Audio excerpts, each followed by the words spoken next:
Episode number 117. Jo devoted herself to Beth day and night, not a hard task, for Beth was very patient, and bore her pain uncomplainingly as long as she could control herself.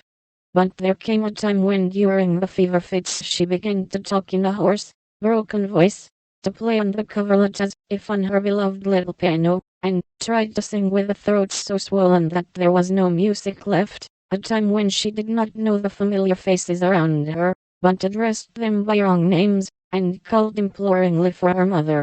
Then Jo grew frightened. Meg begged to be allowed to write the truth, and even Hannah said she would think of it, though there was no danger yet. A letter from Washington added to their trouble, for Mr. March had had a relapse, and could not think of coming home for a long while.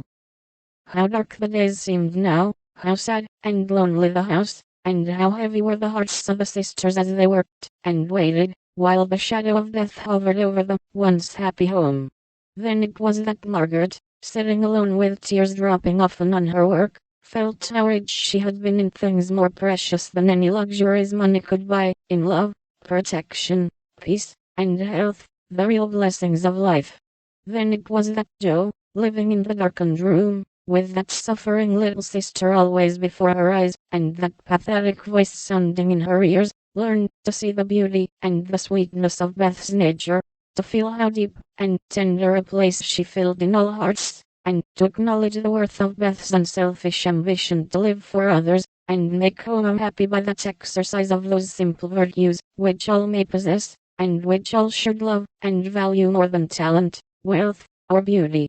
And Amy, in her exile, longed eagerly to be at home, that she might work for Beth, feeling now that no service would be hard or irksome, and remembering, with regretful grief, how many neglected tasks those willing hands had done for her.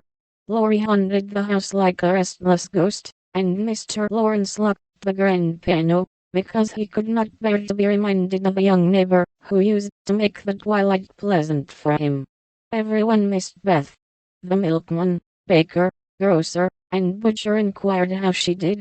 Poor Mrs. Hummel came to beg pardon for her thoughtlessness, and to get a shroud for Minna. The neighbors sent all sorts of comforts and good wishes, and even those who knew her best were surprised to find how many friends shy little Beth had made. Meanwhile she lay on her bed with old Joanne at her side, for even in her wanderings she did not forget her forlorn protege.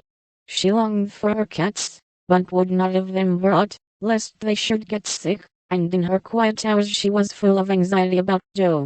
She sent loving messages to Amy, bade them tell her mother that she would write soon, and often begged for pencil and paper to try to say a word, that father might not think she had neglected him.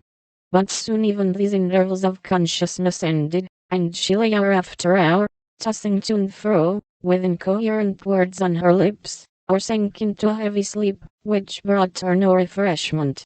Dr. Bangs came twice a day, Hannah sat up at night, Meg kept a telegram in her desk all ready to send off at any minute, and Jo never stirred from Beth's side. The 1st of December was a wintry day indeed to them. The bitter wind blew, snow fell fast, and the year seemed getting ready for its death. When Dr. Bangs came that morning, he looked long at Beth, held the hot hand in both his own for a minute, and laid it gently down, saying, in a low voice to Hannah, "If Mrs. March can leave her husband she'd better be sent for.